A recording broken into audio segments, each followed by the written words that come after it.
This Tuesday, February 27th, NBA Betting Picks edition of the NBA Gambling Podcast on the Sports Gambling Podcast Network is brought to you by Underdog Fantasy.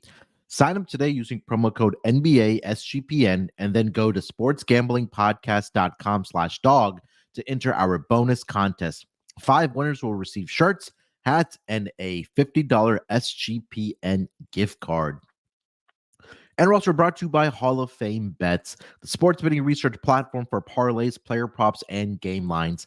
Download the Hall of Fame Bets app or visit hofbets.com and use promo code SGPN to get 50% off your first month and start making smarter bets today. Welcome, everyone, to the NBA Gambling Podcast, part of the Sports Gambling Podcast Network. It is Tuesday, February 27th, currently 11:08 on the East Coast. Here to get into the Tuesday night betting card in the association. A huge slate of games here tonight in the NBA. We only had 4 games on the Monday schedule. But joining me here to help me break it all down, you guys know him as the voice of the Tennis Gambling Podcast, WNBA Gambling Podcast, the MLB, NFL, and of course here on the NBA Gambling Podcast. It's Scott Studio Reichel. Scott, what's going on, my man? How you doing? Yeah, doing pretty well. Looking forward to the large slate today.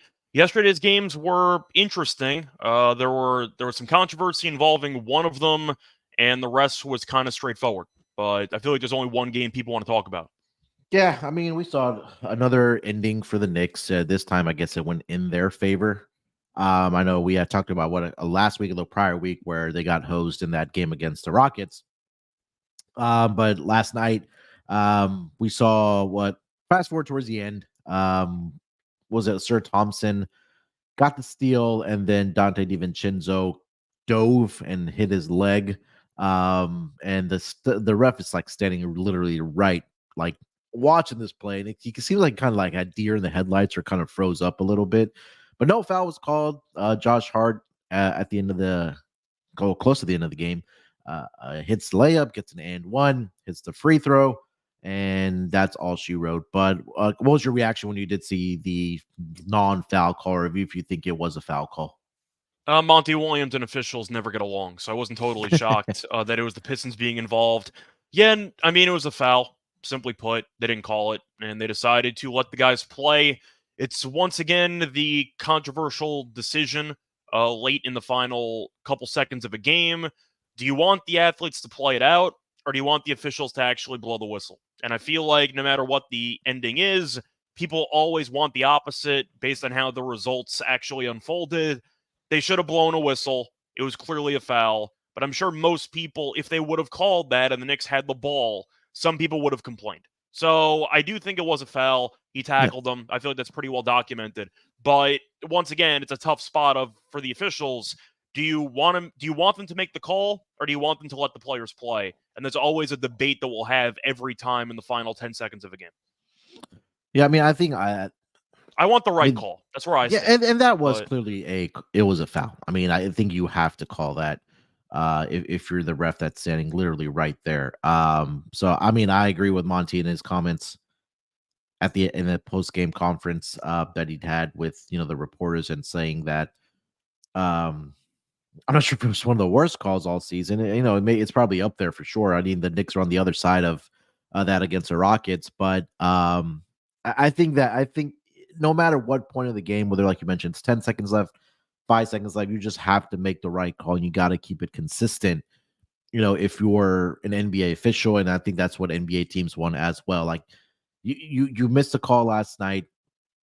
Knicks got the victory, but again, it's just another one of those things where we see it, whether it's in the NFL, whether it's in the NBA, whether it's in MLB, it's in NHL, wherever the case might be, Scott, that it happens all the time with these officials. So I'm in your camp. I mean, I would rather see the right call no matter how much time is left in the game or how close the game. You just got to get the call right. Yeah, I do feel like it's also worth at least discussing how the Knicks, I mean, they pulled out the win, don't get me wrong, but having to go down to the wire against Detroit, probably not a good look. Just going to throw that out there. Probably not a good sign. But the Knicks got the job done. They were massive moneyline favorites. I believe that probably kept a lot of moneyline parlays alive. Point is, I do think at the end of the day, the Pistons got hosed. Do I feel bad for them? Not really. to be honest, I don't really care one way or another because the Pistons are a dumpster fire of an organization anyway. And Mhm. Monty Williams is unlimited job security based on his contract, so he can kind of do Yeah. whatever he wants. Yeah. But yeah, definitely a really controversial ending to what was kind of, I don't want to say the only competitive game of the night, but the Heat game was kind of close. The Heat were controlling a decent portion of that late. Mhm. I mean, the Pacers game wasn't that great either. Yeah, I mean, was that the only game you kind of were interested in? Yeah, I know we Troy and I talked a lot about that Heat game. And I don't I think Terrell gave out the Heat as his lock, and that was gonna be one of my bigger plays of the night as well. So I didn't want to repeat picks, and you know how that usually goes when we have the same locks. But um I took the Nets on their team total under yesterday. They absolutely came out and looked like a different team against the Grizzlies. And I know we talked a lot about that. They're playing with what C squad guys and other bench guys, G League guys, where the case might be. But at least be competitive. And they were at home, right? Grizzlies prior to the Brooklyn game, even if the first game against the Clippers, they covered the spread. They held them to 101 points in that game. But that one didn't get to the window for me.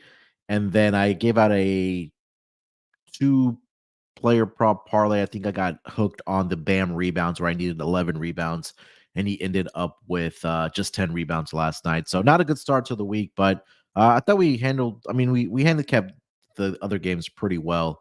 And now again, like going back to your Knicks point, it's that defensively now they're struggling, especially without OG Anunoby in the lineup. And it's crazy how much of a difference that he does make for this Knicks team. But when you take a look right now over the last 5 games, I think only Utah is a worse rated defense than the New York Knicks right now. So I think that's kind of where they're at or where we're at with the New York Knicks.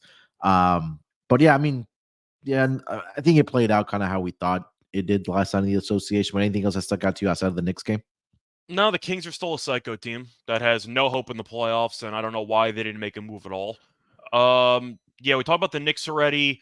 You figured the defense would get worse with Bogdanovich joining and Burks joining the team. So we'll Yeah, see when they get fully healthy. They're going to play less minutes. Saw some Knicks fans were annoyed that they ended up getting rid of Quentin Grimes, who they thought was kind of a valuable player for that team. I was fine with the move because the Knicks couldn't score. So now they could actually score, and people are mad at the defense. So, yeah, I feel like Grimes was kind of the odd man out based on that rotation. I understand the move, and Bogdanovich has been good offensively. He's just not a good defensive player, which is the problem. Halliburton sucked last night. That was kind of the story there for the Pacers, but you can have an off game. It is what it is. And Scotty Barnes remembered how to play basketball, at least after the trade deadline and after the All-Star break, because he had a triple-double with 5 blocks. So a yeah, solid game there for Barnes. But pretty straightforward night. The Nets ended up killing the Grizzlies. Dennis Smith Jr. had an issue with his coach during the post game. I don't know if you actually saw that or not, I did but not. Kevin Ollie won his first game as an NBA head coach because he was the interim, and they finally won a game. He tried to give Smith Jr. a high five, and Smith Jr. completely ghosted him. And then on the court, right after he ghosted him, you ended up seeing Ollie kind of like talk to Smith Jr. politely, but he basically told him, like, get your head in the game or, whatever the hell he was trying to tell him. So Yeah, that was the bit of controversy surrounding the end of that Nets game. Nobody cares the team's terrible. But I'll put it this way. There's a lot of players in the league, Dennis Smith Jr. included, who care more about their own stats than their actual team success. He yeah, won by 25. I get you've been benched recently. It's a really bad look. You've been on 6 different teams. You can't shoot. Maybe you should look in the mirror. Just saying, because pouting and ghosting your coach on a high five or like, a handshake or a hug, whatever, yeah. after you win by 25, And it's it's a your really coach's bad first look. win. That's Yeah, for coach's first win. That's a really bad look. I'll throw that out yeah, there too. yeah. I definitely agree with that.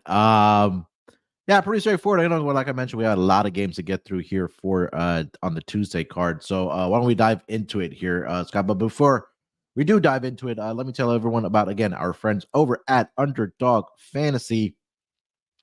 Look, Underdog Fantasy is the easiest place to play fantasy sports. It's also the fastest growing fantasy app in the industry. It's pretty simple to play the pick'em game, right? The entries that we do give out here on the NBA Gambling Podcast Daily. All you gotta do is pick your favorite players if they will go higher or lower on their stat total in this week's game for a chance to win big. And you can win up to 100 times your money in a single night. All you gotta do is pick between 2 and 5 players to build a pick'em entry, and you can also make rivals picks with which picks two players against each other. Like I mentioned, we'll put together our Underdog Fantasy entry like we do every single night. And look, we're in that competition. Like I mentioned, I got the updated numbers. We are again trailing fantasy football by one again. I don't know what those guys are doing over there. And Terrell mentioned it yesterday that they're in off season talking about the combine, and we're in full season. We're not able to surpass them and get this victory. But again, still plenty of time left for the rest of the month. But make sure when you guys do sign up, and if you have already signed up, get your significant other, get your aunt, uncle, dad, mom, coworker, friends. Get those DJs in your life signed up with Underdog Fantasy if you are in a state where you are eligible to sign up with Underdog Fantasy. But make sure you sign up with that promo code NBA SGPN and get your first deposit doubled up to $100 as well as an instant pick'em special. Visit underdog.com and find them in the App Store. And don't forget to register with our promo code NBA SGPN. And also, a bonus contest we're running across the network, SGPN. We're teaming up with Underdog to give you even more of a bonus. Sign up between now and the end of the month, and 5 winners will receive an Underdog hat, Underdog t-shirt, a $50 SGPN gift card. Sign up today using promo code NBA SGPN, and then go to sportsgamblingpodcast.com/dog to enter the contest for your chance to win. All right, Scott, let's get into it for tonight, my man. We got a loaded schedule, and we'll lead it off here with the Dallas Mavericks. They are in Cleveland here tonight to take on the Cavaliers. Currently, as it stands, the Cavs are a 4.5-point home favorite with a total of 233.5. And looking at the injury report for both of these teams, for the Dallas Mavericks, Luka, Josh Green, Maxi Kleber, and Derek Lively, the second, are all probable tonight. Dante Exum continues to be out. He is doubtful. For the Cleveland Cavaliers, pretty clean injury report other than Scott's second favorite player, Tristan Thompson, serving that league suspension. Mavs coming off of that 22-point loss against the Indiana Pacers on Sunday.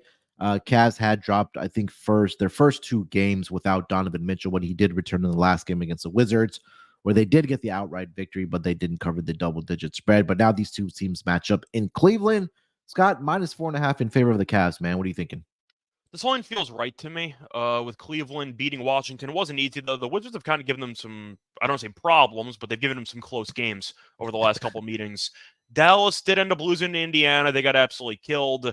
The concern that I have is that Dallas's winning streak was mostly at home, and then they went on the road and got absolutely buried.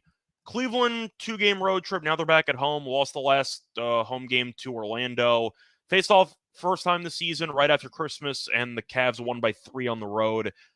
I think I'm going to lean to Cleveland at home. I just think Dallas is not exactly a team that I trust enough defensively to go on the road and hang in there against a healthy Cavs team now that they're healthy with Mitchell being back. I'm going to lean to Cleveland. I think the game's going to be close for a little while, but I think Cleveland gets enough stops to get the job done. I don't know if I can say the same for Dallas. So I do think Dallas defensively might get cooked in this game. I'm going to lean to Cleveland. Yeah, and Eric's mentioning as well that Cavs have been struggling to cover spreads, even dating back before the All-Star break here. I'm trying to pull up the exact numbers here for the Cavs. So I think take a look over their last 5 games. They haven't covered the spread. They are 2-3 straight up in that span. I also did find something interesting that the Dallas Mavericks coming off of a loss, and if they are on a road trip or the next game is on the road, they're actually 7-1 against the spread in those spots. So I think this game will be close. I think it will be within a possession, coming down to the wire here. So I'm gonna lean with the Mavericks here. The squad's healthy. I know. I don't know. Maybe there was an extra motivation for Rick Carlisle going up against his former team. I don't know if that narrative is still there or not. But again, the Pacers have just been a wagon all season long, and we saw it again against Dallas. I know they were in a back-to-back situation last night, and they haven't been good in those situations. Have the Pacers, but for this Mavericks team, again, 7-1 against the spread, coming off a loss, and if they are on the road, they usually bounce back nicely. So I'm going to go with the Mavericks here, plus the 4.5. Total sitting at 232.5 in this game, 233.5 here. Scott, do you have any thoughts on the total? I think I'm going to lean over. I don't feel great about it, though, because Cleveland defensively is still a solid unit, but I just think that with the amount of shot creators you have on the floor for both sides, I am looking at a potentially higher scoring game. I'm going to lean over. I'm not going to bet it, though. Yeah, I lean over here as well. I know Cleveland, like we've talked about it a lot. They've been one of the more consistent teams and one of the better defenses, not only over the last 5 games, but also throughout the season. And I think this is a spot here for. I think the offenses do show up in this game here. I know for the Dallas Mavericks, like you mentioned, like they don't play a lot of defense. They have improved since they did acquire Daniel Gafford and PJ Washington. Actually, coincidentally, they are number 4 as far as defensive rating goes over the last 5 games are the Dallas Mavericks. Cleveland does take a little bit of a dip, right around league average at number 16 in that same span. So, but I think with the firepower that both Dallas and the Cleveland Cavaliers have, I think that this does get over the total here. Any player props you're looking at? Yeah, so I think that a pretty sneaky prop here is actually PJ Washington rebounds at 4.5. I see minus 140. He's gone over in 5 straight, gone over in 10 straight. So even with the Wow. trade, he's been flying over. Yeah, I mean, 10 straight overs. I feel like that kind of sums it up, doesn't it? I mean, Yeah. I can date back even further. I mean, that would be before the actual trade. So I don't know Mhm. if that actually applies. But yeah, 10 straight games with 5+ rebounds and his line's at 4.5. Give me the over. Yeah, I think that's a great call. I mean, 10 in a row. If the market hasn't adjusted, I know the big's a little bit higher, but again, 10 in a row. Hopefully, he does get to 11 in a row here tonight. As far as player props, I mean, Donovan Mitchell's points prop seems a little conservative to me at 25.5. I mean, if it's going to be Kyrie or Luca guarding him, I mean, I do think that he can go out and perform well here tonight. Um, We like the Jared, over, so that means Mitchell's probably going to have a monster game, yeah, if 25 not and a more. half seems a little conservative. Yeah. If you want to ladder that, it went up to 30 plus. I think this is a good night for Donovan Mitchell. Jared Allen rebounds, I'm always a fan of. I know Evan Mobley's back. I don't think he has that minutes limitation anymore. So I think Jared Allen rebounds are worth a look here tonight as well. That number's at 10.5 here for Jared Allen. Just for reference, over the last 2 games against the Dallas Mavericks, Jared Allen had 15 rebounds, and then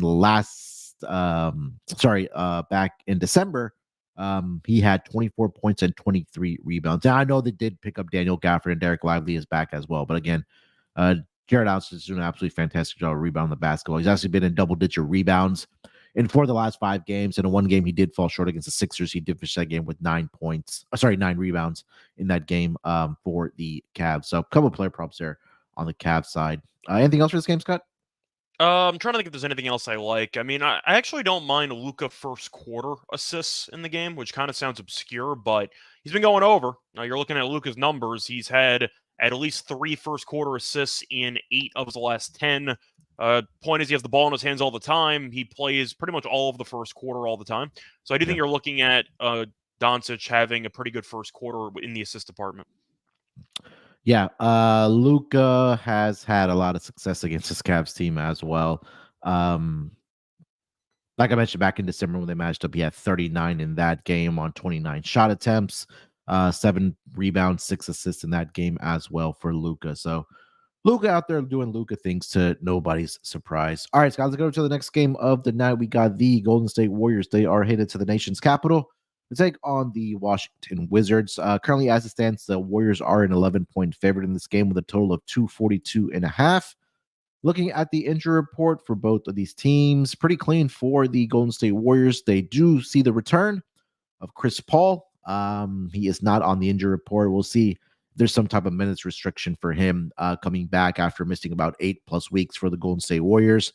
But a very healthy squad for the Warriors. For the Washington Wizards, Denny Avdia is questionable, along with Corey Kispert is questionable, and Landry Shamet as well. So Shamet, Kispert, and Avdia are all questionable. Bilal Koulibaly is out here tonight. He's dealing with a right pelvis injury, and Isaiah Livers continues to be out as well. So some injuries there, at least as far as depth goes, for this Wizards team here. Scott, minus 11 in favor of the Warriors, man. What are you thinking? So I think the Warriors are going to win. The question is, do I think they can actually win by enough margin? I mean, they've been in great form. They were up by, what was it, like 19 against Denver, 15? They were up by a ton, and then they fell apart, and Jokic had a monster game. But, Yeah. he had 16 points, 16 rebounds. He killed that team. I'm still going to lean to Golden State.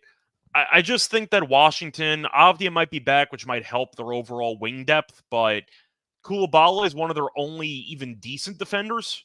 They got nobody who can guard anybody on this entire team, so I'm going to go with Golden State. I think Washington, they hung in there against Cleveland, but I kind of think that's more of a one-off. I just think Golden State's been in better form. I know we both liked their win total over in the second half preview. So I'm expecting Golden State to keep it rolling. They're pretty healthy, and the Wizards are potentially not. Obvious missed a couple games. You might get Shamet back. Congrats. Like, I don't really care about Landry Shamet, no offense. But I just don't think the Wizards have any rim protection. They don't have any great on-ball defenders. There's just too many defensive questions, which is why this total is relatively high in the 240s. I'm going to take the over, and I am going to go with the Warriors. I just see them walking into like 130. I really think Golden State's going to have a monster game. I don't mind the team total here, but I think Golden State runs away with it. Yeah, I'll lean here with the Golden State Warriors here as well. But like you mentioned, my favorite play is going to be that Warriors team total over.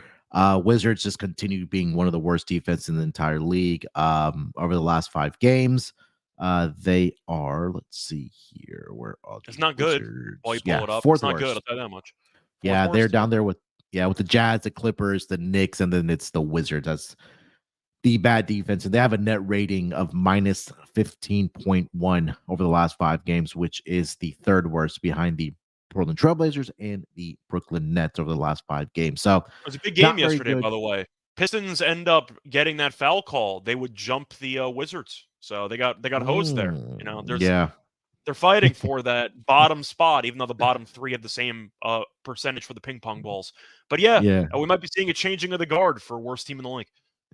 Warriors also coming off of a brutal loss against the Denver Nuggets. I just feel like that team just pretty much owns the Warriors, but I think this is a good bounce back spot here for the Warriors. It's the start of a 4-game road trip for them, I believe. They have the Wizards tonight, I think on Friday night or Thursday night. They go to Madison Square Garden to take on the Knicks in that game. So I expect a focused effort here for this Warriors team here. So with the Warriors, and like Scott mentioned, Warriors total over as well. Player props here, Scott. What are we looking at? So for player props, I'm going to go with another obscure angle first. I'm going to go with Kuminga assists. I see 2.5. It's at minus 113. He's gone over in 5 straight, gone over in 8 of 10, and it's still minus 115. Sure. I mean, 5 straight, that sounds good enough to me. I get the argument is there are more, I'd say, common facilitators on that team with Draymond, with Steph. You get the point. But we know Golden State's always willing to turn down a good shot for a great shot, and based on the ball movement and just the overall tendencies of players to go over based on trends, Kuminga's gone over in 5 straight. So I think 2.5 is a bit low. We're expecting a bunch of points for Golden State, potentially 130. The concern is a blowout, but who knows? Point is, I do think Kuminga assists is still mispriced. Until he goes under, I'll keep taking the overs. Yeah, I was looking at Kuminga rebounds as well in this game. The Wizards are the worst rebounding team in the league. I know Kevon Looney's not in the starting lineup. It's either going to be Draymond Green or I think Kuminga grabbing those rebounds. So I might just pair with your assist call. I do like that. His rebounds and assists combined right now is at 8.5 for Jonathan Kuminga. And I think that if it does turn into a blowout, that he probably will still be out there. For this Warriors team. So rebounds and assists, I'll take your assists and I'll pair with my rebounds here to go over 8.5 for Kuminga. I do expect a bounce back night here for Steph Curry. He was 1 of 10, I believe, in that game against the Warriors. And usually when we see Curry have a bad, I'm sorry. Steph Curry had a bad shooting night against the Denver Nuggets in their last game. I think he was like 1 of 10 in that game. And usually when he has those type of games, he usually bounces back here. So if you want to look at Steph Curry's threes, that number's probably 5.5. I'm pretty sure. Let me see. It's not listed right now for Steph Curry, at least over on DraftKings. But I'll look at Curry in this game as well. Maybe his points prop, or if you want to look at his 3-point props here. Jordan Poole angle, Scott? It's close to it. I actually might be tempted by a Clay over in this game. I might go full pivot here. I do find it pretty funny that Clay has an amazing first half. People tweet at me, and then he doesn't score for the entire second half. I thought that was kind of funny. But it's a good spot against the Wizards. You're looking at his numbers in his career. He's actually been very good against the Wizards. He's had at least 20 points in each of the last 4 meetings. Chris Paul's back, so I do think he will automatically try to get Clay constantly involved in the bench unit, which I think is going to help out Clay's production. I know that it sounds nuts because I've been roasting the guy all year, but I do think it's actually a decent spot for Clay. And we know Chris Paul is very, very selfless. He's willing to make sure the offense always gets a good possession, or he tries to get a good shot. I think that the Wizards defensively are going to lose containment on Clay quite often with all the off-ball movement, all the screens, etc. I actually do like Clay points. It's at 15.5 or the threes here. He's still going to play a decent amount of minutes off the Yeah. bench. And I do think that Chris Paul, who's not going to score much with that unit, is still going to be a good facilitator, and he's going to help the overall bench unit with their consistency. I hope Clay gets consistently involved after he completely no-showed the second half. So give me Clay over, actually. I think it's a good spot. Yeah, I mean, he's still firing away from three-point land over the last 10 games, or sorry, last 5 games. He's getting up to close to 10 attempts per game from the three-point line. And the matchup earlier against the Wizards, he did score 20 points in that game for the Warriors. So, he's made at least yeah. 4 threes in each of the last 4 meetings. He's attempted at least 12 threes in 3 of the last 4. Yes, there's been minutes involved, but played 27 minutes in the last meeting, 4 of 10. 27 feels kind of right for what his minute total might be in this game. Also, if it's garbage time, does Clay play? Because he's a bench player. Probably not. There was a game, maybe it was like a couple of weeks ago or prior to the All-Star break, that the Warriors, they had pulled their starters, but Clay was still out there playing. I mean, it might have been just for a couple more minutes just to maybe, get him some more shots up, whatever the case might be. But there's still a point where he's been out there a couple extra minutes when the starters have been pulled. I know he's not a starter anymore, but I know maybe just get him some extra shots up, whatever the case might be. So I mean, that could just be the difference between him getting over his points projection or his 3-pointers here tonight versus him not getting over it. So it just feels so low. I mean, 2.5's minus 160. Yeah. 3.5's plus 145. That really feels like a pretty low number. I mean, he had 5 last game. 4.5's 320 if you want to go swinging. I don't mind 3.5 at like plus 145. I think that line feels pretty solid in terms of value. All right. Are we taking Jordan Poole against the Warriors? I mean, he has the volume. I'll tell you that much. He has the volume and the confidence. He's just not very good at basketball. And he's coming off the bench now, right? Yes. That has been a mixed bag, let's put it that way, where he has not exactly been good, but he has not gotten the memo that he should probably get his teammates involved, so he keeps chucking. I don't see any actual props for Poole. Maybe you do, but I don't see any listed right now. I don't either. I don't think they're going to, because Avdia might not play and Shamit might not play, and maybe Poole ends up back in the starting lineup. So we'll see what happens. But yeah, Poole I'm not going to touch. I just don't I don't want to have money on Jordan Poole. He did have 25. Yeah, 25 in the matchup earlier this season against the Warriors. I think that was in San Francisco. But last game against the Cavs, I think that was like when Denny Avdia didn't play. I think he probably stepped in that starting lineup, played 38 minutes, had 31 points. Then he had 21 against the Thunder in a blowout. But we'll see. Some of these guys that we talked about that are questionable for the Wizards do actually end up playing it. Jordan Poole does step into that starting lineup. It's just probably just forced to play because of the lack of available bodies for the Wizards. Anything else for this game, Scott? No, I think we covered it. I'm sure people are terrified. I just recommended a Clay over. So what can possibly go wrong? All right. Before we get over to the next game on the NBA schedule here, let me tell everyone about Hall of Fame Bets. Win bigger by betting smarter this NBA season with Hall of Fame Bets, a sports betting analytics platform for parlays, player props, and game lines. Research every NBA and soccer bet with historical stats and data. Enter any parlay idea into Hall of Fame Bet's revolutionary parlay optimizer tool to get hit rates broken down by leg, as well as an expected probability for the entire parlay. Sort all players by hit rate for any bet to learn which players are hot and which picks have value. Stop betting in the dark and join over 30,000 users researching with Hall of Fame Bets to craft more intelligent, data-driven parlays. Download the Hall of Fame Bets app or visit HOFBets.com and use promo code SGPN to get 50% off your first month today. Start researching, start winning with Hall of Fame Bets. All right, Scott, let's keep it rolling here. Next game on the schedule, we have the Brooklyn Nets. They are in Orlando tonight to take on the Magic. Currently, as it stands, the Magic are a 9-point home favorite with a total of 213. Looking at the injury report, Brooklyn does get that extra time because they are on a back-to-back, like we talked about. They went into Memphis yesterday and got the W. For the Orlando Magic, I did see a note before we started recording here that Paulo Banchero did participate in shoot-around. He was dealing with an illness. Jonathan Isaac is questionable, and that is pretty much it for the Orlando Magic. Magic at home this season having absolutely fantastic. One of the better teams against the spread. And now the Nets coming off of the 25-point victory and Kevin Ollie getting his first victory as a head coach. Typically, Scott, I like to fade those teams in those spots, but what are you thinking about your team here? The weird thing, I'm sure you have a moment or an experience with the Rockets since you root for that team where you can't explain it, but they always find a way to beat a certain team. Yeah. You have that experience? Um, Like, no matter how bad the team is, the game's just close. Like, you can't really explain why that's the case, but it just happens. yeah, I'm sure there's a team that it just does not come into my mind right now. But yeah, I mean there's a case for I think it's like Denver and Golden State we talked about, right? I know they're two good teams, but it just feels like Denver always has the Warriors number. Was at it now least, seven straight, I think? yeah, I Against think it's like Golden what 10 State? of the last 11 or something like that. I'll look Something. it up. Yeah. It's been a lot. Like, I'm trying to think of a comparison for the Rockets, but either way, point is the Nets are just really good against Orlando.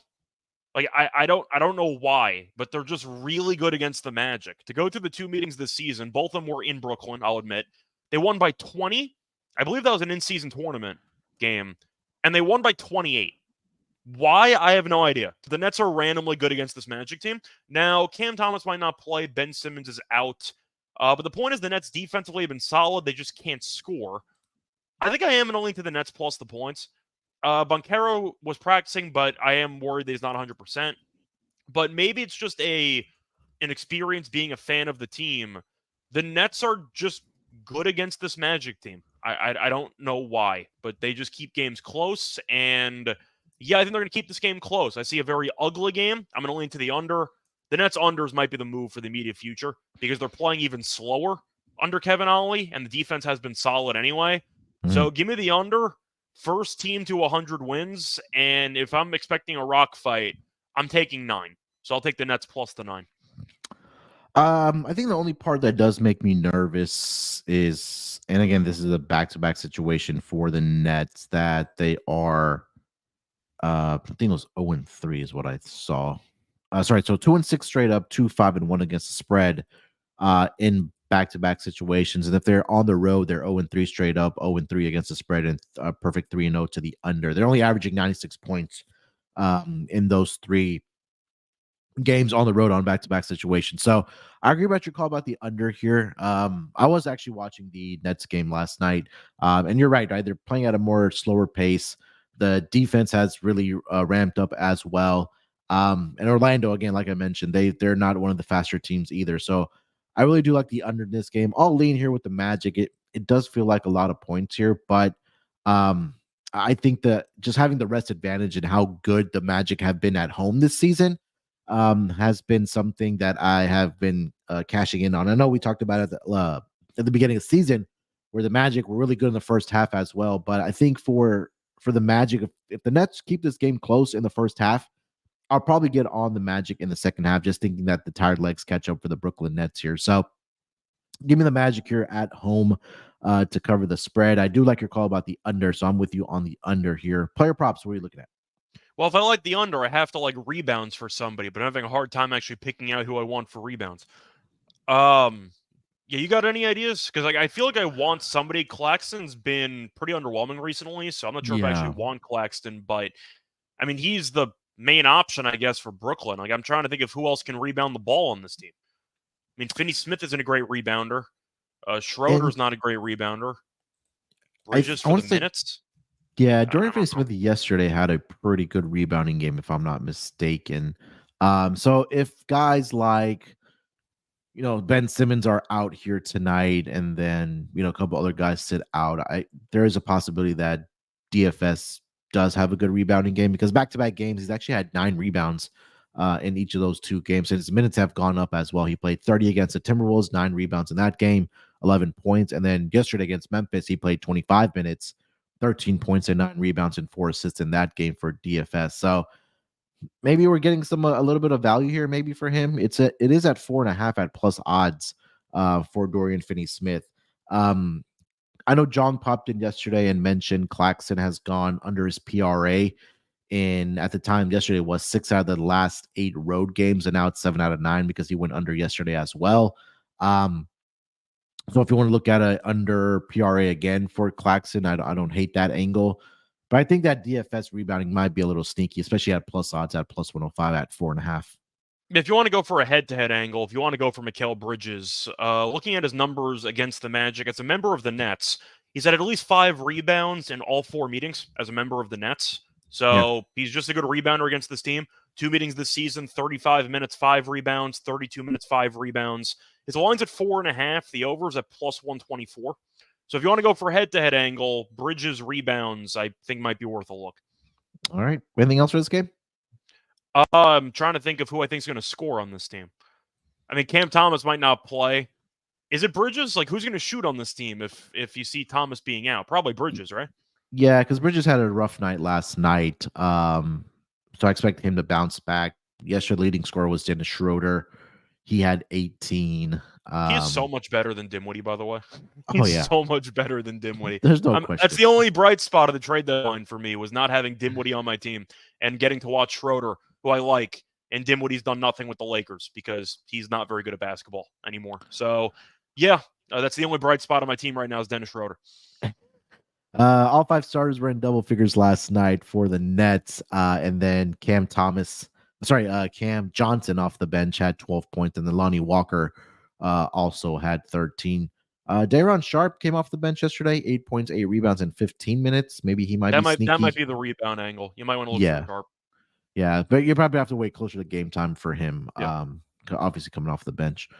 All right, Scott, let's get over to the next game of the night. We got the Philadelphia 76ers. They are headed to Boston to take on the Celtics. Celtics are currently sitting as a 12-point favorite in this game with a total of 231. Looking at the injury report for both of these teams, start here with the Philadelphia 76ers. The usual suspects are out: Robert Covington, Joel Embiid, and then KJ Martin is actually questionable here tonight with the right ankle injury. For the Boston Celtics, clean injury report. Everybody is a go in this game. Boston coming off the victory on Saturday night against the New York Knicks. They won that game by 14, and now they go up against another Eastern Conference opponent here at home. They're laying 12 points here, Scott. What are you thinking about the spread? I mean, we know Boston's probably going to win. Terrell would make a case for Philly. I'm not going to do that. But are they going to cover? I mean, Philly has not been very good recently. They've been a little bit better over the last couple games, but still significantly worse with Embiid out of the lineup, of course. Boston's 26-3 at home. Like, they've been very solid. They are 2-1 against Philly, but Embiid has been missing some games there. So, I mean, he's played in those games, so I don't know if that actually matters. I think I'm just going to lean to Boston. We saw Philly get buried by Milwaukee at home last game by 21. Beat Cleveland. For some reason, they have Cleveland's number. I know Mitchell, I believe, did not play in that game. Beat the lost to the Knicks by 14 at home. Lost to Miami by 5 at home. I'm just out on Philly. It's not their fault. Their best player's out. The rest of the roster is not very good. I'm just going to go with Boston. I just think this Philly team, until I know for certain that they're officially figured it out, I'm not going to back them. I think Boston might be up by 20 in the third quarter, and I'm going to pick them to hang on. So give me Boston. If Philly was in better form, I'd consider it.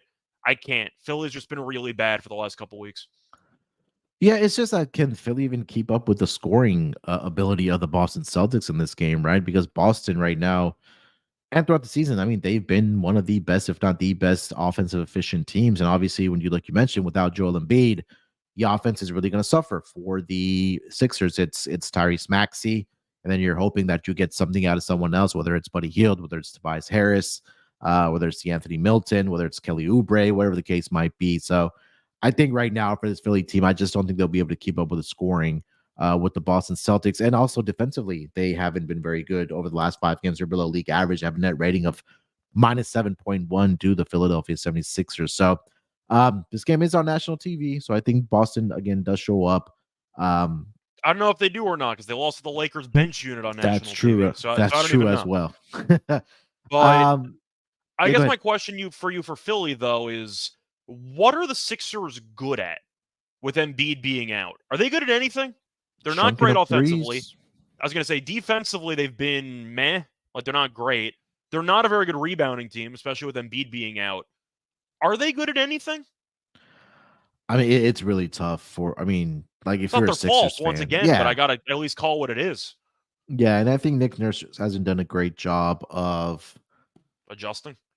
Yeah, and I think that's the right word is adjusting without Joel Embiid. And I know they acquired some guys at the trade deadline, and maybe they're trying to still figure those pieces out as well. But I mean, this Boston team is just a well-equipped machine, right? And if you get a bad night from Jason Tatum, you have Jalen Brown. If Jalen Brown has a bad night, Porzingis, Derek White, Drew Holiday, guys coming off the bench, so it's never stopping for that. There's plenty of more option for the Boston Celtics offensively than obviously of the Philadelphia 76ers. Because if Tyrese Maxey just has a bad night, then you're hoping somebody is able to compensate for him having an off night versus Boston. It's guy after guy after guy that can step up for this team. So with all that being said, I'll lay it here with Boston's here as well.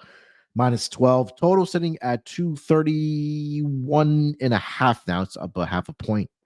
Any thoughts on that? I think I have to lean under. I don't know if Philly can score. Yeah. I feel like if you're looking at potentially Boston dropping 125, sure. Philly over the last couple games, though, defensively not terrible. I mean, 119 against Milwaukee is not good, but they gave up 97 against Cleveland, gave up 110 to the Knicks, 109 to Miami. So let's say that Boston does score 120 in this game. Are we sure Philly scores like 110? I'm not sure they reach 100 in this game. So Yeah. I'm going to lean under, hoping that Philly just drags the total down by themselves. Yeah, I mean, you just take a look at the 3 games since the All Star break. They scored 96 against the Knicks, 104 against the Cavs, and then they only scored 98 against the Milwaukee Bucks. So they haven't reached 105 in 4 straight games dating back before the All Star break as well. So yeah, if you want to look at a Philly team, Philly team total under, or if you want to go Boston team total over, I think again both of those are definitely playable in this game. Any player props looking at, Scott? No. I'm trying to think of what I'm really tempted by. I mean, I think that Heald's going to get the attempts, but he has been pretty underwhelming efficiency-wise. A lot of people have been on Buddy Hield assists recently. I know that Mm-hmm. train has done pretty well, so if you want to back that, you can. I'm just not sure how much Philly's going to score. Yeah. Um, it's really tough to find value because I can see Boston blowing him out, and suddenly you're looking at trying to race against garbage time. Yeah. Yeah. Porzingis rebounds might be interesting, but he has a hard time of consistently rebounding the ball. I really just don't see much. Boston's a tricky team to actually pick player props with because they have so many guys that can score and contribute. So you don't need one guy to carry the entire load. I'm expecting Tatum to play better because he was pretty underwhelming last time out. So I think he might bounce back. But Mhm. I mean, do you have much? Tobias Harris' rebounds has been good recently. He's gone over in 4 of the last 5, 7 of the last 10, and Philly's not a good rebounding team. So maybe Tobias over 5.5 rebounds, but I'm kind of grasping at straws. Like I really don't see Yeah. many props I like in this game. I was gonna mention maybe Paul Reed rebounds. It's at 8.5. But again, like we mentioned, that Boston doesn't really have that traditional big man, but they do a pretty good job of rebounding. So yeah, I think we're just kind of forcing it here. So again, we don't want to give out plays that we won't be getting down on. So yeah. Anything else? No, I think it's basically it. All right, next game on the board, we got the Utah Jazz. They are in Atlanta to take on the Hawks. Hawks currently sitting as a 1.5 point favorite in this game with a total of 236 in this game. Looking at the injury report for the Utah Jazz, pretty clean injury report. Only guys on there are guys that are on G League two-way deals. For the Atlanta Hawks, we know about the news about Trae Young. He's going to be missing 4 weeks, possibly maybe the rest of the season. Onyeka Okongwu is going to be out for this game as well. He is in with a left big toe injury. And the rest of the guys on there are guys that are on G League assignment or two-way deals that are going to be out. -1 now in favor of the Hawks here, Scott. Let's start with the side here. What are you thinking? I like the Hawks. I feel like I've gone on record saying this, and I'll say it again. This team's better without Trae Young.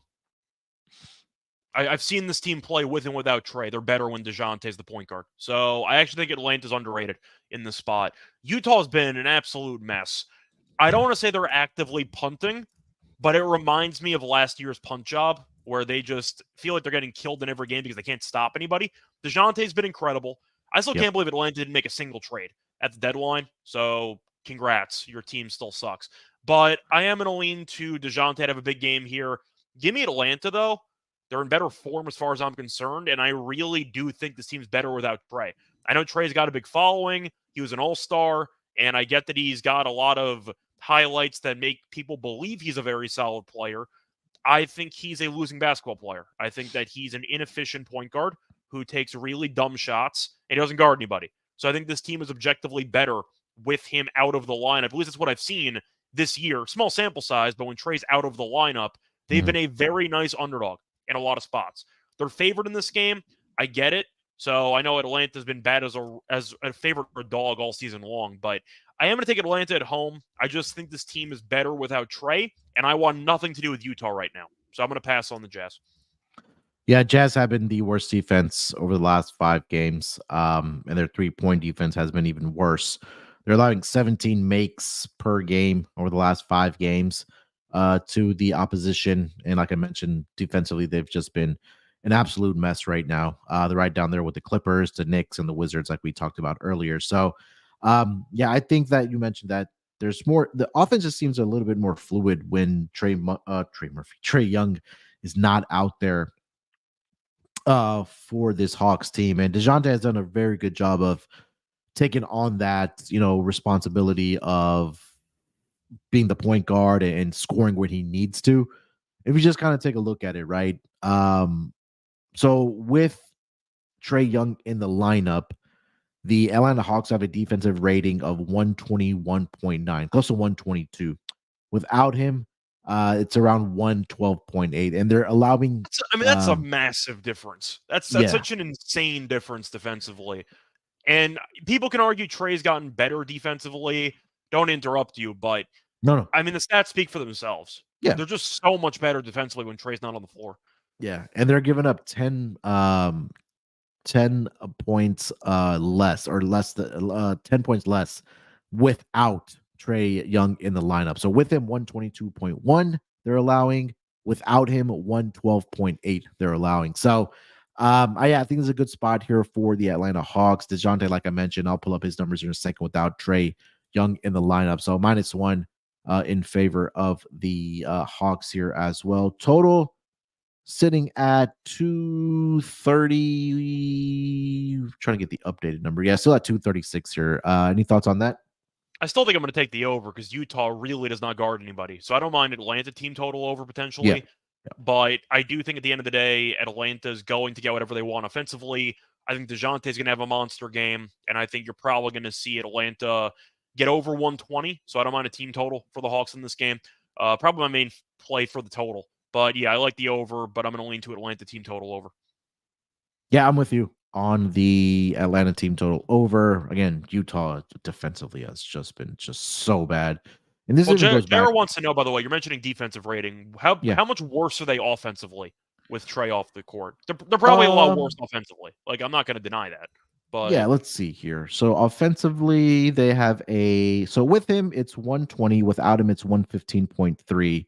And it's pretty much so about 5 points. And again, okay, so the rating's about 10 points better defensively when he's off the court, and 5 points better when he's okay, I get it. So 5 points worse without him on offense, and 10 points better with so their net rating is defense. Their net rating's +5 when Trey's off the court. Exactly. Okay. Yeah. So once again, the offense isn't as good. I'm aware of that, but the drop off defensively with him on the court is a lot more noticeable than the offensive drop off when he's off the court. So I like Atlanta in this spot. It's a fair point, JR. I'm just throwing it out there.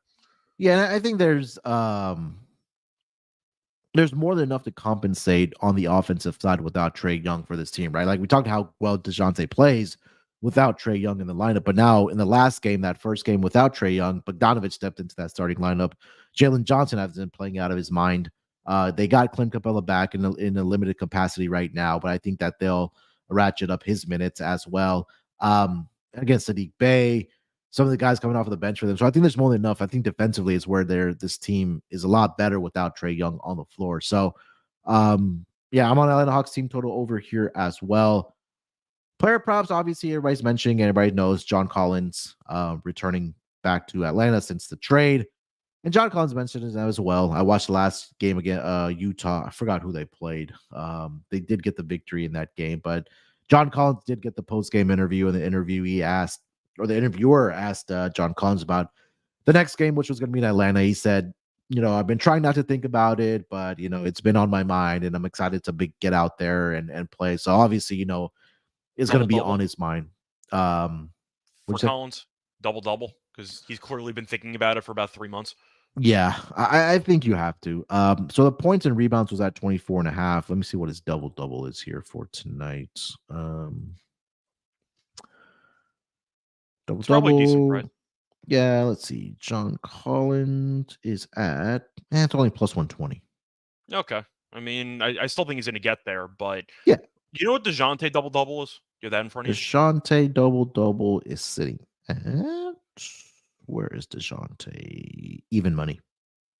That kind of sucks. Okay. Yeah. All right. Let me just quickly check. I don't know if he's going to get the triple-double, because I don't know if DeJounte is actually even a decent rebounder. I know he used to be with San Antonio, but I just want to see the assist number if I can find out what the 9.5 would be on the alt. I think he might just have a monster game, but 9.5 plus 120. I mean, I think he's going to get there. So I like the plus money. Yeah, I think I was looking at his PRA. I was trying to pull up his numbers here without Trae Young in the lineup. So this season he is averaging, that's not right because I saw something different. Let's see here. Yeah, so this season, 6 games without Trae Young, 26.2 points per game, 9 assists per game, and like you mentioned, the rebounds just haven't been there. 6.3 rebounds in 6 games without Trae Young in the lineup. So if you look at points and assists to go over, if you want to sprinkle a little bit on the triple-double for him. Triple-double is 850. I think that's a pass for me. That's too low for a guy that hasn't had one all season long. Yeah. What else? Any other player props looking at? I thought about Bogdanovich threes, but it was at 2.5, like minus 160. Maybe buy that up to 3.5 and get either close to even money or plus odds, because like I mentioned, Utah's been one of the worst 3-point defenses in the entire league over the last 5 games at minimum. I might be tempted by Colin Sexton under for his assists at 6.5. It's a bit juice, like minus 135. He's gone under in 2. I believe he's had 0 assists in the last 2 meetings against Atlanta, which I find kind of funny. But to go through the last couple games he's played in, he had 10 against the Spurs, 5 against Charlotte, had 9 against the Warriors, 3 against the Lakers, 5 against Golden State. Atlanta only gave up 92 points last game to Orlando, so they do have some type of gear defensively, apparently, but that might be a play I'm somewhat tempted by. I mean, you have 0 assists in back-to-back meetings, and your line's at 6.5. I find interesting. I think DeJounte points has to be worth consideration, though, because you mentioned how many points he's averaging when Trae's out. He's averaging about 26 per game. So I think DeJounte points is definitely something on my radar now. His points total is at... Let me just see what I can find. 24.5. Yeah. Yeah. I'd consider the over there, but yeah. All right. Any other player props? No, that's basically it. All right. Next game on the schedule here, we'll go over to the New Orleans Pelicans. They are in Madison Square Garden to take on the Knicks. Knicks, obviously, we talked about at the top of the show. They are in a back-to-back situation here. Pelicans are a 3-point road favorite here in New York with a total of 218.5. And looking at the injury report for both of these teams, obviously New York Knicks do get that extra time because they are on the back-to-back. For the New Orleans Pelicans, Jose Alvarado is out because of the league suspension. Dyson Daniels, we know, is going to be missing significant time here. The 2 questionable tags, CJ McCollum is questionable, and Zion Williamson is also questionable here tonight for the New Orleans Pelicans here. Scott, let's start with the side here, -3 in favor of the Pelicans in Madison Square Garden to take on the Knicks. So any thoughts on this one? I think I have to lean to the Knicks just because I don't know who's playing for New Orleans. There's just too many question marks involving the actual lineup. Zion's been playing more of a point forward role, with McCollum being banged up and Ingram's missed some time as well. But there's just too many question marks with this team. So I can't really answer it until I find out who's playing for New Orleans. The Knicks are on a back-to-back. We know that Tibbs is going to play everybody 40 minutes anyway. It's not going to change anything. Do you want to take New Orleans here? Because I get they're the more talented team on paper, but I don't know who's playing for this team. So I'm going to lean to the Knicks. Yeah, and again, that's when like two of their big three, quote unquote, if you want to call it that, are questionable here tonight. I'm not sure if we can give a proper handicap without those two guys. So, and I'm trying to see if there's anything that may have popped up within the past couple minutes here for them, but for either team in that case, but I don't see anything. I did see Andrew Wiggins is going to be out tonight for the Warriors, so keep that in mind if you're bringing the Warriors game. But yeah, I would Get your lean Clay to overs in. Yeah, Clay's over. There you go. I lean with the Pelicans, man. Again, like you mentioned, without knowing the status of McCollum and Zion, I don't want to give out a pick that, don't want to force it. So, but I'll lean with the Pelicans. If one of those two guys are in, just in a back-to-back situation, how bad the defense has been for this New York Knicks team, maybe a Pelicans team total over if you want to look at it that way, but not much else for me. Anything else you have for the spread or the total? Not really. I mean, there's too many question marks here. If one of them does miss, I maybe wouldn't mind an Ingram assist play. Or maybe you want to take Ingram points and assists because somebody's going to have to handle the ball with this team. Alvarado's already out. McCollum might not play, so they really have no guards. And Daniels is out too. So you might see the ball in Ingram's hands the entire game because they don't have a choice. He played 39 minutes against Chicago last game, and he only had 22 points and 6 assists. But the point is the playing time for Ingram might be on overload because they might be very, very shorthanded. So I think I have to like Ingram props tonight. Yeah, 21.5 is the point total, and 6.5 is his assist at plus 105. Zion's assist is at 5.5 in this game, if you want to look at that. But I like the over if he plays, but I don't know if he's playing or not. So yeah, Ingram would be a pivot. All right. Let's get over to the next game of the night. We got the San Antonio Spurs. They are in Minnesota to take on the Timberwolves. Timberwolves currently as a 13-point home favorite here with a total of 225.5. Looking at the injury report for both of these teams, for the San Antonio Spurs, pretty clean injury reports. Just guys that are on G League deals. For the Minnesota Timberwolves, Jalen Clark is out. Rudy Gobert is questionable with a left ankle sprain. And that is pretty much it.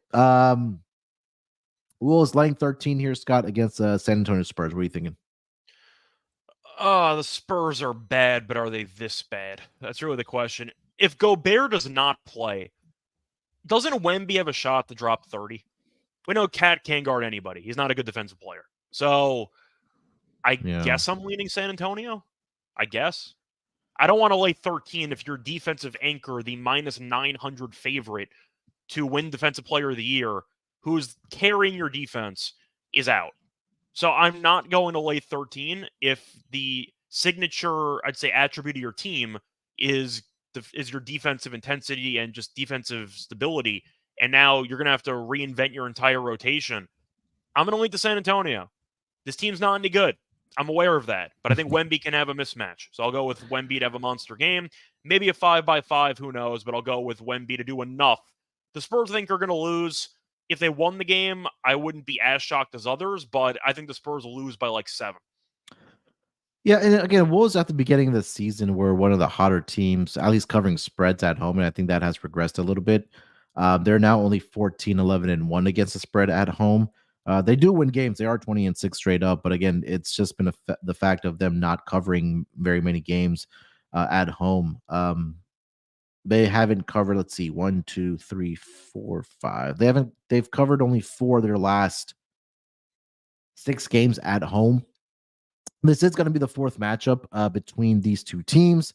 And coincidentally, the Spurs have covered every single one of their games against the Minnesota Timberwolves. The Timberwolves are 2-1 straight up against the Spurs, 0-3 against the spread. So this might be a case where Spurs keep it close. Maybe the Wolves win by 8 to 10 points. They keep it Yeah, I within said maybe 7, like ballpark. yeah. That's kind of what I'm looking at. Yeah, so I'll lean with the Spurs here as well, especially how bad they played that first half against the Utah Jazz. I think they were in a back-to-back situation that game, in their last game against Utah, until Utah did, I mean, just blow their doors out.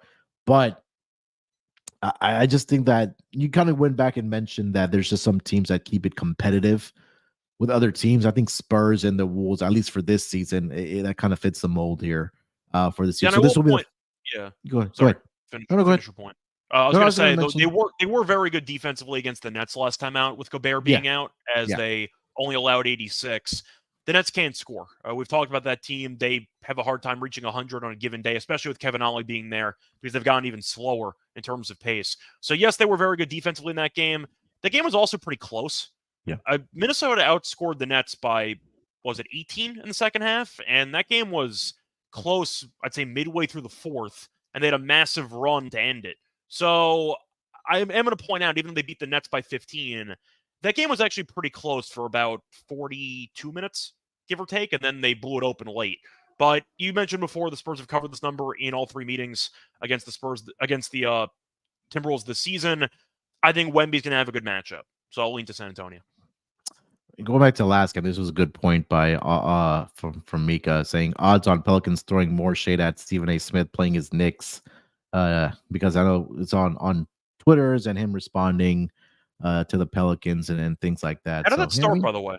I caught the beef in the middle. I don't know how that started. I just saw I don't know, maybe something that I think maybe he had said something about championship aspirations for the Pelicans. Maybe somebody in the chat could help us out about what started this kind of beef here. And then I think the Pelicans social media, they responded with a video of Stephen A. Smith with his scoring average in high school That's and what I him saw. falling. Yeah. And then I he saw responded, I that. think I don't know how yesterday. it started. I'm assuming that Stephen A said something to start it, but I just missed what he initially said. I think it started with him mentioning that I don't think he thinks that the Pelicans are going to win a title. Maybe something I don't along either. the lines, but I don't know. Maybe somebody in the chat could help us out. But yeah, Spurs plus the points here. Anything on the total here, Scott? 225.5. Not really. I guess I'll lean under, but I don't have anything strong. Yeah, I didn't have anything here either. Any player props looking at? I mean, once again, I think Wemby's in line for a big game. I can't go against Wemby because he's putting up insane stat lines every game. So if Gobert's out, I'm going to be tempted by rebounds for Wemby. We know the blocks are usually there, but I feel like the block markets are just absolutely cooked at this point for Wemby, so I don't know if you could actually take it. I saw somebody mentioning Wemby steals, which I might not mind. But Wemby's rebounds are at 9.5. I don't know why he'd have a hard time getting rebounds, especially if Gobert's not going to be in the lineup. So I think Wemby rebounds is worth a look. Trying to just look around here. I mean, 2.5 blocks, once again, is massively juiced, so I can't take that. What's his Steals are threes at at? 1.5. Is Wemby threes? Let me quickly see. Wemby threes are, I mean, there's a little bit of juice to it at 1.5. I think it's 1.5, like minus 130, give or take. Minus Okay. 115. Yeah, he could knock him down, but it's like it's just too much. Like there's too much of a variation or um variance where See? if he's going to Yeah. get the attempts up or not. The steals are interesting. In fact, I think over 1.5 steals is plus money. It's plus 110 for over 1.5 steals. What It's a good about if he deal. gets steals and blocks? Steals and blocks combined are 4.5. The Oh, over's okay. minus 119. Okay. Yeah. So you can take Maybe that the if you steals. want to, but 1.5 steals though has gone over in 3 of the last 5. It's plus money. I don't mind that. All right. Um, the guy's mentioning that Stephen A. Smith said talking about someone eating too many burgers. That's just a good quote. That's just a good quote. Yeah, I'm not a Stephen A. Smith guy, but that's a pretty funny line. Yeah. So All right, let's get over to the next game here, Scott. We got the Charlotte Hornets. They are in Milwaukee to take on the Bucks. Bucks laying 2 touchdowns in this game, 14 points as a home favorite here with a total of 220.5. Looking at the injury report for both of these teams, let's see. Charlotte, no LaMelo Ball. Nick Smith Jr. is on G League assignment. Mark Williams is also going to be out. Questionable tag on Davis Bertans and probable tag on Seth Curry. For the Milwaukee Bucks, Giannis is probable. Chris Middleton continues to be out, and that is pretty much it for the Milwaukee Bucks. Charlotte has been a wagon as of late, post All-Star break, and even before the All-Star break. I know they dropped that game against the Warriors over the weekend, which was an absolute rock fight as far as getting a points. We saw a little controversy at the end. Me and Terrell talked about yesterday, where responded right back against Portland as a 3-point underdog, got the outright victory. Now they go up against a better team. I get it, but 14 here, Scott. What are you thinking? So they did play a couple of weeks ago, and Milwaukee did beat them by 36 points. So that's why the line is so big. They've won each of the first two meetings by at least 31. Having said that, it's a lot of points. Now, I'm going to give Milwaukee props. I don't want to compare it exactly to the Clippers with James Harden, but they were a nice meme to talk about and make fun of for about a week or so, 2 weeks. And they quietly became solid, and nobody was willing to acknowledge they became solid. Milwaukee's starting to figure some things out. It's still not pretty, don't get me wrong, but they have looked a lot better the last couple games than they did when Doc Rivers just got there. The main issue with this team, though, is that they've played a lot slower than they were earlier because Doc Rivers loves to play half-court offense. So the pace has been drastically lower than it was earlier this season. I believe they're 19th in pace in the last 5 games. Defensively, though, the main issue they had all season long, last 5 games, number 8. So they did get better in that area, and they are below average offensively. So Milwaukee's kind of reinvented themselves. They're more of a defensive-minded team under Doc, and they're starting to play his style. I like the under in this game. I gave it out on YouTube at 225.5, and now it dropped 5 points with no injuries. So apparently everyone's in agreement. This game should be a rock fight, and I still like the under at 220.5. I think the Hornets can hang in there. They really can't score. That's the main problem, but defensively they are solid. I think I'm just going to go with the under in this game. I'm contractually obligated to take the points because the Hornets have been very good at covering spreads for the last couple weeks. Do I think they're going to win the game? No. I think Milwaukee's a bad matchup for them because they just have too much size. Bridges has been a very good rebounder for this team, which is good and bad. Good because he's contributing on the boards. Bad because they really don't have much size, and they should get dominated by any team with size. So I think that Giannis and Portis and Lopez are going to give this Hornets team problems. I think Charlotte can hang in there. I'll lean to them plus the points, but I do like the under. I just don't think Charlotte can score enough. That's kind of the story of it. Yeah, 5-1 ATS over the last 6 games, 5-1 straight up as well for the Charlotte Hornets, and those last 6 games, 5-1 towards the under, including 5 straight unders for the Charlotte Hornets. And again, we saw the last 2 games, like I mentioned, 97-84 against the Warriors, and then 93-80 against the Portland Trailblazers. Some 1990 scores there for sure. So, yeah, I think the under is the way to go in this game here as well. I'll lean with Charlotte. I think that they can keep it competitive in this game. They've done a great job of playing defense, something Steve Clifford has wanted for a very long time with his Hornets team, and it seems like they have the horses to at least play some defense here for this for the Charlotte Hornets team. And like you mentioned, right, half court offense now for this Milwaukee Bucks team. You also take a look at the pace perspective for both of these teams here. I'll try to put up those numbers here. Let's see. So for pace, I know over the the last 5 games is a 19 and 18 for the 2 of them. yeah, you're right. So yeah, and again, I think that let me trim this down to last 3 because that'll be post All-Star break. Charlotte 18, yeah, 18, 19, same thing. So yeah, under is the way to go. Maybe I may have missed the number at 225.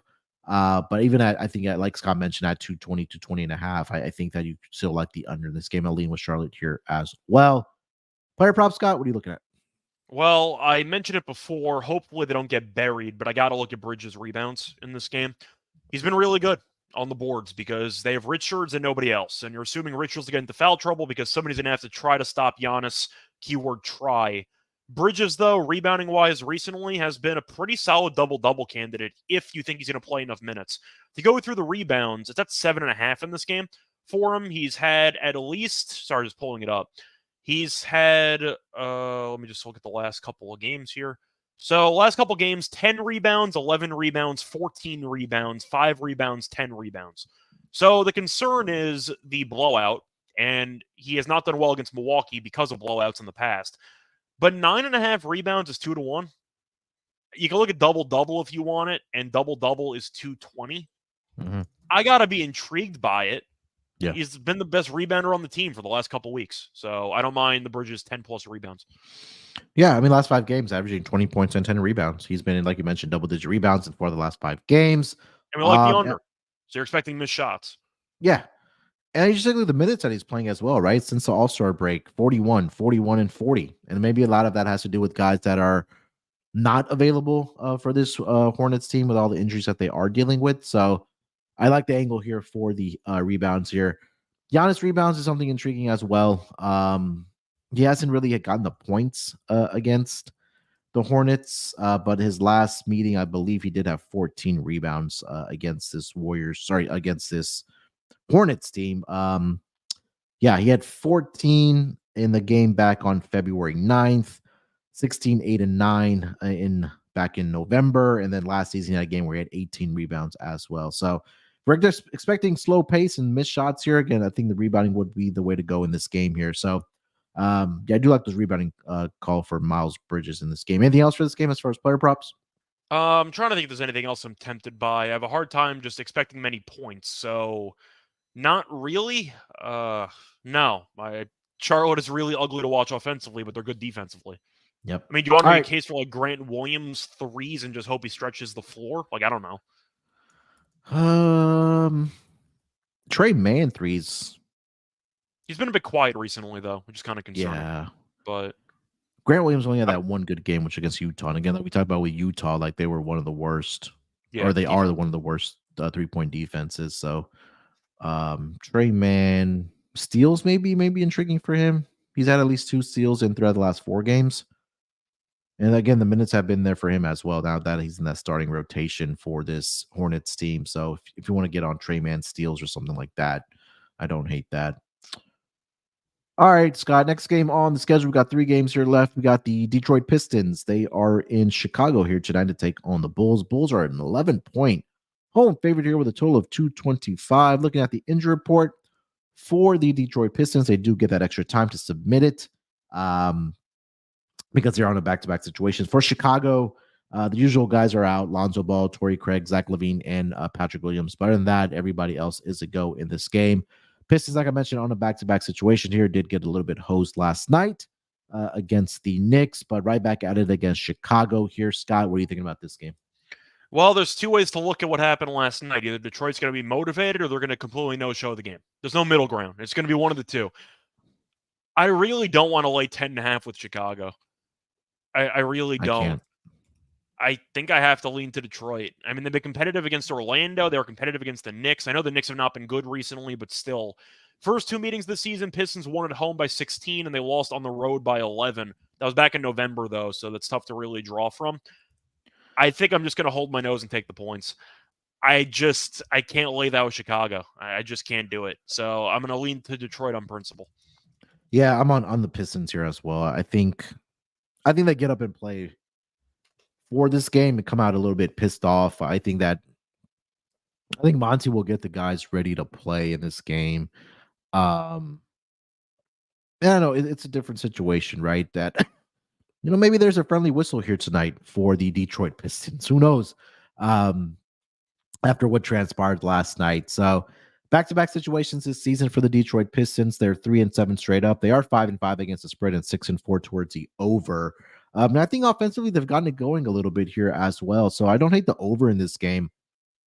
That number is currently sitting at 225 in this game. Yeah. So maybe a Pistons team total over. I think they've kind of figured it out offensively here. And they have guys that are healthy. Cade had a really good game last night for the Knicks. I know Jaden Ivey's been a little bit up and down, but they've gotten contributions from other guys as well. So I do like the over, maybe a Pistons team total over. I do like the Pistons to cover in this game here as well. Any thoughts on the total for you? I like the over too. I mean, it's been bumped up 3 points. I think it's warranted. Only to the over. Player props. Well, we don't exactly know who the Pistons are going to be using in this game. You're assuming everybody, but you never know. It's the NBA. Maybe they'll Yeah. sit somebody. I don't really have much for the actual. Maybe I mean Duran rebounds is always tempting as a good starting point. Yeah. Cade assists if you like the over for the game. I think he'll be in line for a decent showing here, but yeah, not really much. I mean, Cade assists at 7.5. Chicago doesn't allow a lot of them, so I wouldn't mind Cade assists at 7.5. I see plus 105 actually, which could be appealing, but no, nothing that strong. Yeah, I mean, you mentioned Jalen Duren. I'm going to be on his rebounds here tonight. He's just been a monster on the rebounding front for this Pistons team. His numbers at 10.5 at minus 130 right now. The last 3 games against the Chicago Bulls team: 12 rebounds, 18 rebounds, and 15 rebounds. Sorry, 1 game this season, but then the previous 2 from last season, yet, like I mentioned, 12 and 18. So that number's at 10.5 right now for Jalen Duren. I do expect him to again play the minutes. They really don't have that backup center either, right? I know they have James Wiseman, but I mean, Jalen Duren's playing a consistent 30 minutes per game over the last 3 games for the Detroit Pistons. So I do like him on his rebounds here tonight at 10.5. Other than that, not much else for me. You have anything else for this game? No, I think we covered it. All right, 2 games left here. We got the Houston Rockets. I think this is the second game of the doubleheader tonight on TNT. The Houston Rockets, they are in Oklahoma City to take on the Thunder. Thunder are a 10-point home favorite here with a total of 235.5. Looking at the injury report for both of these teams, for the Houston Rockets, Tari Eason is going to be out. He probably more than likely is going to be missing the rest of the season from what I've been reading for the Rockets. OKC Thunder, pretty clean injury report. Only guys on there are on G League assignments. These 2 teams just matched up on Sunday. I believe the final score is 123 To 110. 123, 110, something like that. Yep. But now, yeah, right back at it here in Oklahoma City. I know we've talked a lot about, Scott, that this Rockets team has been putrid on the road this season, but are you continuing to fade the Rockets on the road here, or can you make a case for them? I am not going to take Houston on the road. That is not going to happen. I've been taking points with double-digit dogs tonight, but not in this case. Oklahoma City's been an absolute machine, and I'm not going to go against them. They've won 5 straight. They've scored at least 123 points in 5 straight. They're phenomenal at home. The Rockets are 5-22 on the road.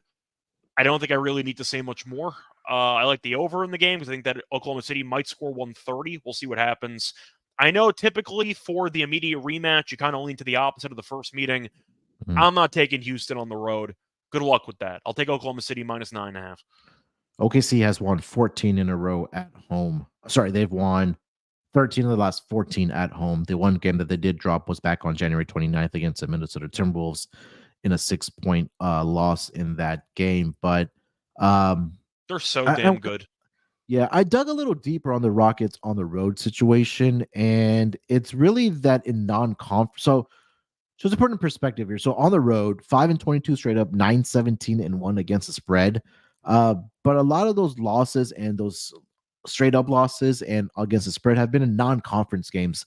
So non-conference games, they're 2-12 straight up and 3-11 against the spread. And then in conference games on the road, I mean, they're not winning games. They're still 3-10, but they're covering the spread at a respectable 50% at 6-6-1. So I think going forward, when the Rockets are playing in non-conference road games, that's when I will want to fade them.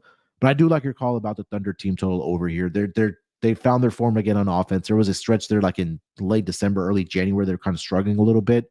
But again, this Rockets team, especially on the road defensively, just has not been able to get it done. So yeah, give me the Thunder team total over here. I'll lean with the Thunder here as well. Any player props looking at, Scott? I mean, I think Shea is just going to do whatever he wants in this. Shea first quarter points has been a very solid angle recently, and I think that he'll be in line for a good game here.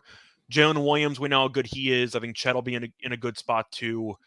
Nah, usual suspects. I just think Oklahoma City offensively is going to have too many options for Houston to deal with. On the road, they have no showed a lot of games defensively. I see that happening again. Jabari Smith rebounds is appealing, but that's kind of Yes. it. I don't Mhm. really see much else. Yeah, last game Shea had 36 points, 5 rebounds, and 7 assists, 3 steals against the Rockets. I mean, you mentioned Jabari; he's been really good rebounding the basketball.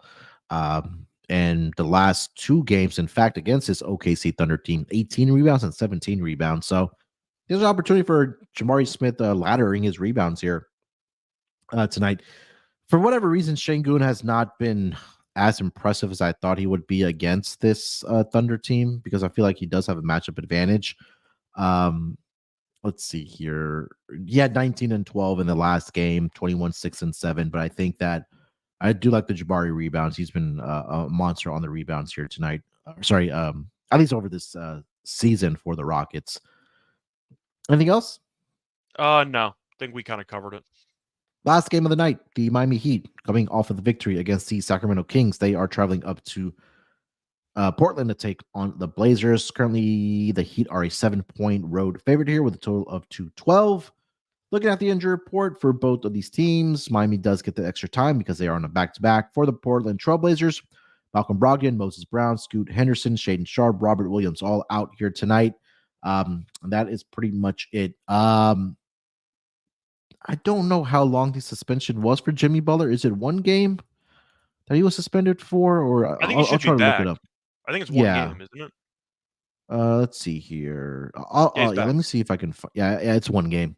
So he should be back in this game. I know Tyler Hero was questionable all day yesterday for the Miami Heat. Maybe he plays here tonight dealing with an ankle injury. But can you make a case for Portland? I'm not going to. I gave him out for their win total under in the second half. This team sucks.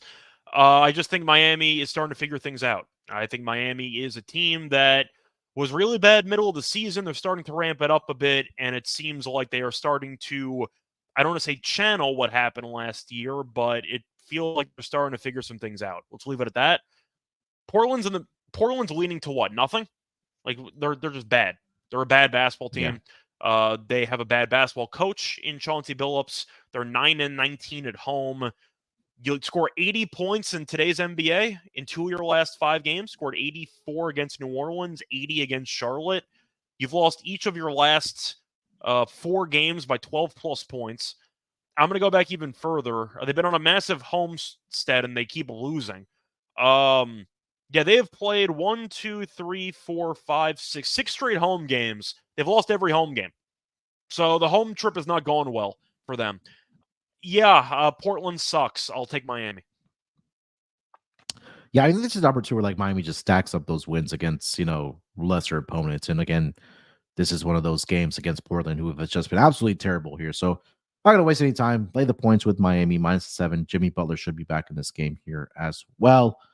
Total 213. Anything on that? Or sorry, 212.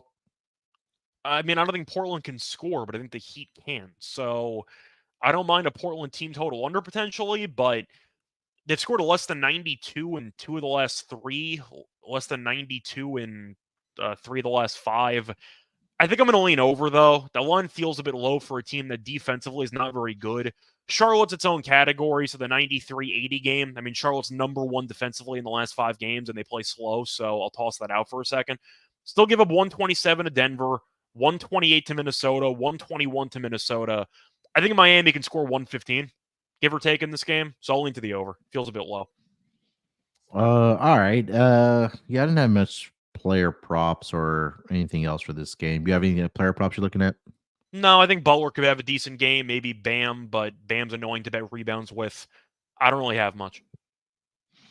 Yeah, I didn't much have for player props in this game. Again, it just probably just turned into a blowout in this game. So yeah, not much for me in this game. All right. That is the last game of the night in this long schedule, or big schedule, I should say, for the Tuesday night card here. Scott, let's get into our lock and dog here for tonight, and then we'll do our Underdog Fantasy entry to wrap up the show here. You want to lead us off? Sure. All right. So for my lock, I'm trying to think of what I want to go with. I know what my dog's going to be, but I have to figure out what I want my lock to be.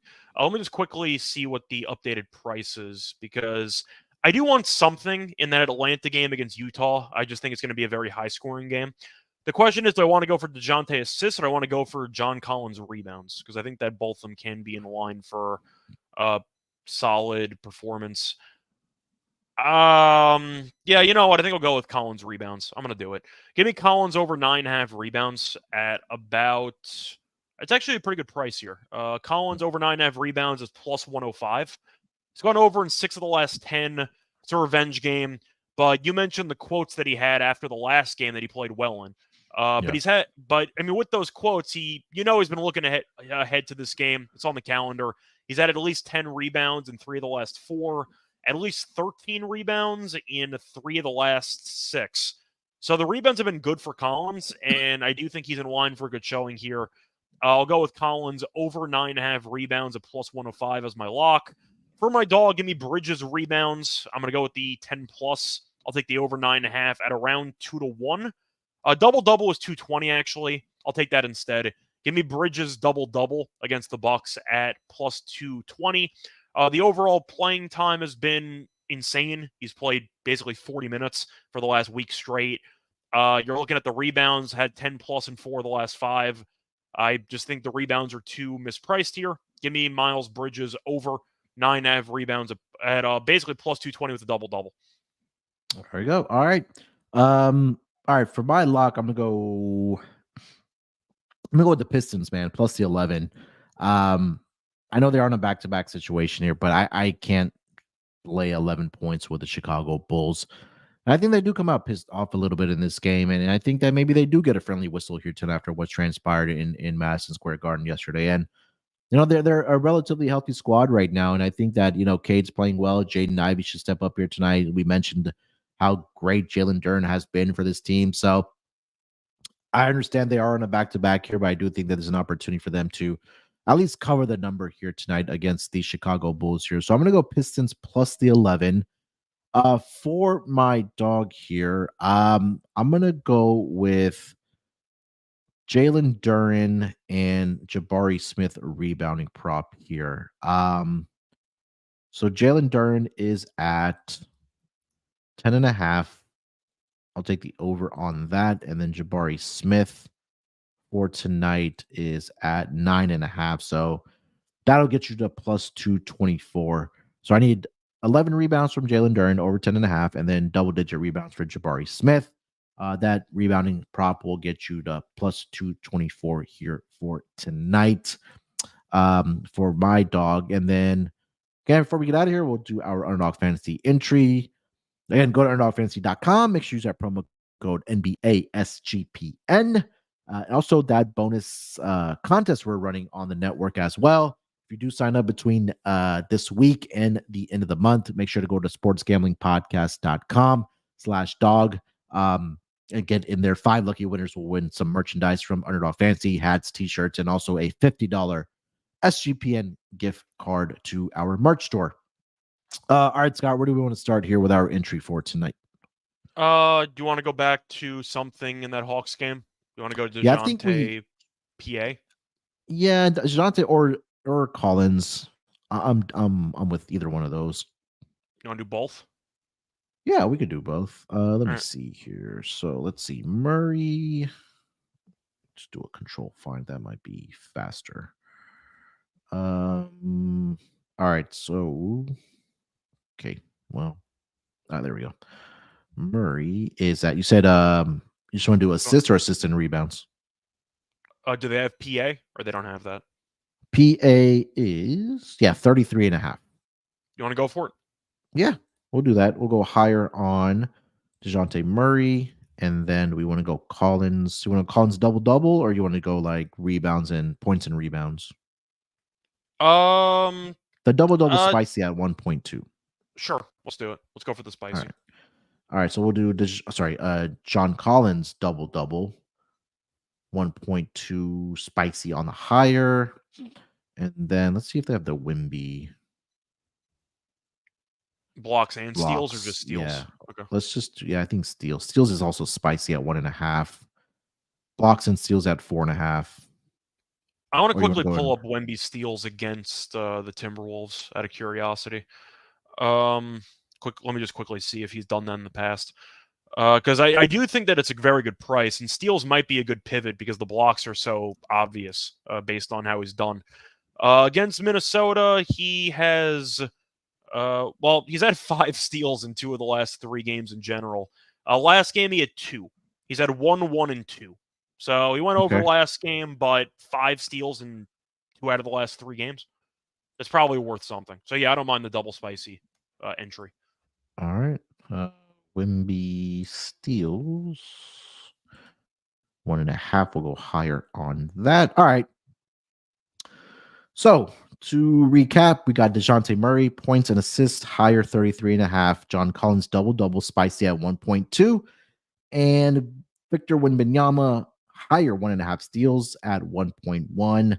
That $20 entry will get you a return of $158. Just for perspective, it comes out to around 7.92. So $100 entry will get you $792 over on UnderdogFantasy.com. Again, make sure you use that promo code NBA SGPN and also get into that network contest that we're having for listeners. 5 lucky winners will get merchandise from Underdog Fantasy and then also a $50 SGPN gift card. And you'll help out the NBA Gambling Podcast in the the network contest that we are having. We're trailing by 1 to fantasy football. Make sure you use that promo code NBA SGPN when you do sign up for Underdog Fantasy. All right, that is going to do it for this episode of the NBA Gambling Podcast. Scott, anything else you want to mention before we get out of here?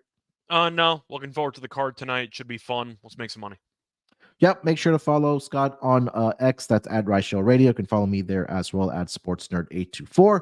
More importantly, make sure you subscribe to the NBA Gambling Podcast YouTube channel. Leave us a comment in the comment section.